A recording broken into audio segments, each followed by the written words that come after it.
Hola, ¿qué tal, amados hermanos? Dios les bendiga. Les saludo en nombre de Iglesia Luterana Cristo, vuestro servidor, Andrés San Martino Rizaga, en esta serie de conferencias que les daremos sobre la historia de la Iglesia, conociendo el pasado para fortalecer nuestro futuro. La Iglesia de los primeros 2 siglos, la Iglesia mártir. El martirio del apóstol Esteban fue la primera señal de una violenta persecución que desoló a la Iglesia cristiana en Jerusalén.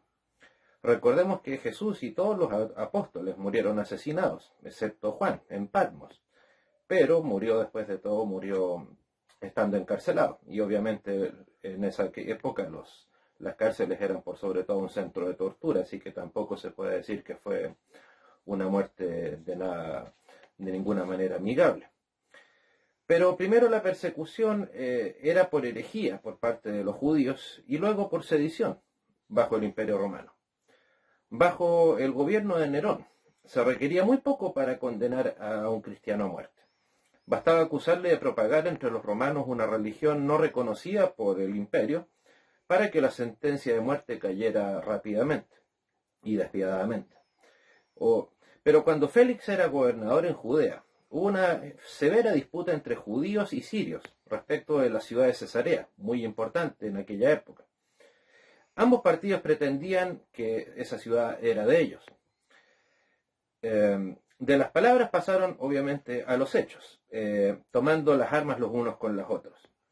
Pero, sin embargo, Félix puso fin a la contienda enviando a Roma delegados de ambos partidos para que se sometiera el caso ante el emperador. Y el fallo en favor de los sirios fue a favor de los sirios. Y cuando el año 67 la noticia llegó a Jerusalén, estalló inmediatamente una violenta rebelión.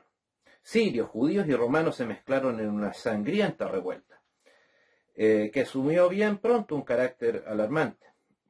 Las aldeas eran teatro de escenas horripilantes, por lo que cuentan los historiadores. El mismo mar de Galilea, en donde nuestro Señor Jesucristo estuvo, donde predicó sobre el reino de los cielos, ahora era un lago literalmente de sangre cubierto con cadáveres. Una gran victoria de los judíos por sobre las tropas romanas mandadas por Cestio dio más aún impulso a esa inútil rebelión, que se generalizó para colmo en todo el resto de lo que ahora es Israel. Los hombres más sensatos veían que todo aquello era un esfuerzo inútil, porque tarde o temprano iban a sucumbir bajo los dardos de los romanos. Pero ya sea por un tema de patriotismo, por el impulso de las circunstancias, no pudieron hacer otra cosa sino tomar parte todos en la guerra. Uno de estos célebres soldados que combatieron fue el famoso Flavio Josefo, quien tan grandes servicios prestaría a la historia y a quien le fue confiado el comienzo de las fuerzas que actuaron en Galilea.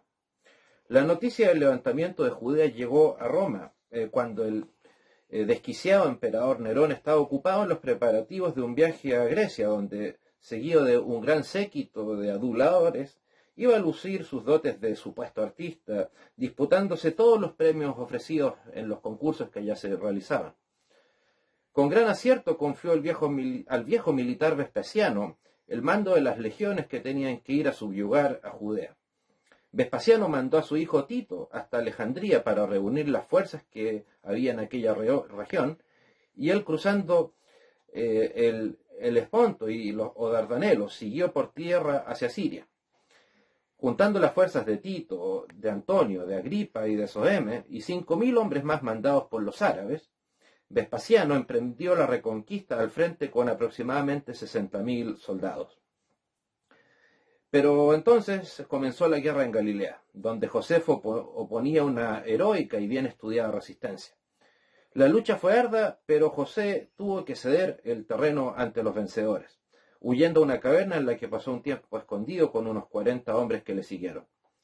Como Vespasiano les ofreció toda clase de seguridades, decidió entregarse, y desde entonces aparece siempre al lado de los Flavios Vespasianos, tanto en el sitio de Jerusalén como después del pacificado, si se les puede decir, país, en honor a los cuales Josefo añadió a su nombre el de Flavio.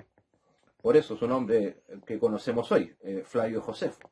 Desde el punto de vista patriótico, ha sido muy censurada obviamente la conducta de Josefo, rendirse ante los romanos o entregarse ante los romanos, pero uno no puede ver menos que la mano de Dios obrando para que este ilustre judío fuese testigo ocular de la guerra que daría un fiel cumplimiento a las palabras proféticas que dio Jesucristo acerca de Jerusalén. Al general Tito se le encomendó finalmente la reconquista total y destruir Jerusalén. Pero a pesar de todo, de la crueldad que caracterizaba a Tito, él había decidido salvar el templo de Jerusalén. No quería que esa maravilla arquitectónica del mundo fuese destruida, por supuesto, solamente por un tema arquitectónico, no porque él le interesase la fe judía.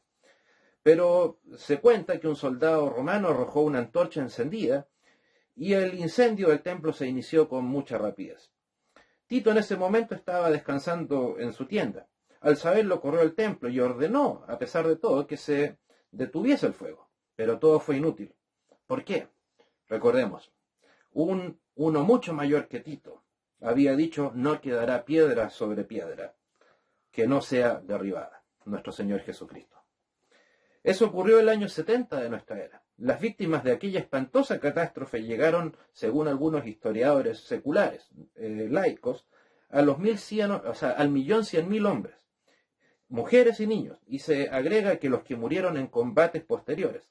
El número entonces llegaría al 1.350.000 personas, según los cálculos y más aún, según los cálculos de Josefo, de los pocos que sobrevivieron, las pocas personas sanas que vivieron, 90.000 fueron vendidos como esclavos, iniciándose una nueva diáspora en el mundo judío. Así terminó Jerusalén, la misma ciudad que 40 años antes, frente al palacio de Pilato, al pedir la muerte de Jesús, sus habitantes habían clamado: su sangre sea sobre nosotros y sobre nuestros hijos, como lo dice Mateo 27-25. Lamentablemente para ellos, jamás una maldición había tenido un cumplimiento tan literal y evidente. Pero, ¿qué pasó después? En Europa, las persecuciones de Nerón y Domiciano favorecieron indirectamente la propagación del cristianismo. Ahí, cumpliendo otro versículo bíblico: a los que aman a Dios, todas las cosas les ayudan a bien. ¿Por qué? Porque el cristianismo, ante la persecución, solo tuvo oportunidad de expandirse geográficamente. Los que huyeron de Roma buscaron asilos seguros. No cesaban de sembrar, pero tampoco se detenían en sembrar la palabra. Y en todas partes ella florecía y fructificaba. En lo que ahora es Italia, las congregaciones eran innumerables. En lo que ahora es España, también había iglesias. En Francia, sabemos que ya había iglesias en el año 177. Y se levantó una violencia, persecución contra los cristianos de Lyon, y incluso otra en otro país, en lo que ahora es Austria, en la ciudad de Viena, en lo que ahora es Alemania e Inglaterra. Se hallan cristianos a mediados del segundo siglo. En las regiones donde habían trabajado los apóstoles, siguieron prosperando las iglesias, en Atenas, Filipos, Tesalónica, Esmirna, etc. El llamado Justino Mártir, escribiendo en el segundo siglo, dice: no hay una sola raza de hombres, ya sean bárbaros, griegos o de cualquier otro nombre, nómades errantes o pastores viviendo en tiendas, entre los cuales no se hagan oraciones y acciones de gracias en el nombre de aquel crucificado Jesucristo. Pero una pregunta que subyace de todo esto: ¿por qué fueron tan odiados los cristianos? Los cristianos predicaron, y deberíamos predicar, eso espero: no hay otro nombre bajo el cielo dado a los hombres en quien podamos ser salvos, sino en el nombre de Jesús. Todas las demás religiones eran así entonces declaradas sin valor alguno. La predicación de la religión cristiana era, de hecho, un ataque a la religión del Estado romano y a todas las demás. Y si bien Roma toleraba en alguna medida toda multitud de dioses, porque creían que de su protección dependía la grandeza nacional, pero no podía tolerar, ni darse el gusto de tolerar, a un pueblo que se declaraba enemigo de todos los cultos y que decía que los dioses eran falsos e imaginarios. La verdad, en ese sentido, la verdad bíblica no es perseguidora, no debe perseguir a nadie, pero sí, algo que sí es excluyente. La verdad no puede pactar con el error. La verdad no puede acercarse a la herejía. Así el cristianismo no podía estar de acuerdo en nada con el paganismo romano y sentía que por lo tanto debía ser atacado y sin tregua luchar espiritualmente en su contra.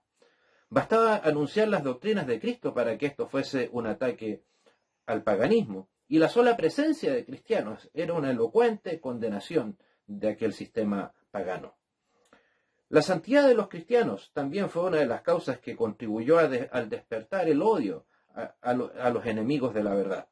Así como muchos se sentían atraídos por la vida pura que llevaban los discípulos de Cristo, otros sentían que aquella conducta ejemplar era un ataque violento a la vida relajada o las costumbres e inmoralidades del mundo romano, que para ellos eran absolutamente normales.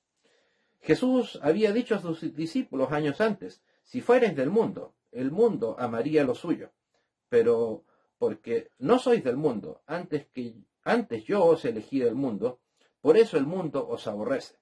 O San Pablo dijo: la mente carnal es enemistad contra Dios, y todos los que quieren vivir piadosamente en Cristo Jesús padecerán persecución. Por todo esto, a la luz del testimonio bíblico y de las estadísticas de los historiadores, que nos hablan de que en los primeros 2 siglos, la mitad de los cristianos, al menos, por lo menos, estadísticas, digamos, moderadas, la mitad de los cristianos murieron asesinados. Por eso podemos llamar a estos 2 siglos, los primeros 2 siglos de la existencia del cristianismo, como los 2 siglos de la iglesia mártir. Pues el ser cristiano era básicamente sinónimo de muerte. Muerte que nuestros antepasados en la fe aceptaron de buena gana. Demos gracias a Dios de que nosotros tenemos la libertad de vivir y expresar nuestra fe. Y ojalá así sea. Que Dios nos bendiga y nos encontramos en una próxima oportunidad. Hasta pronto.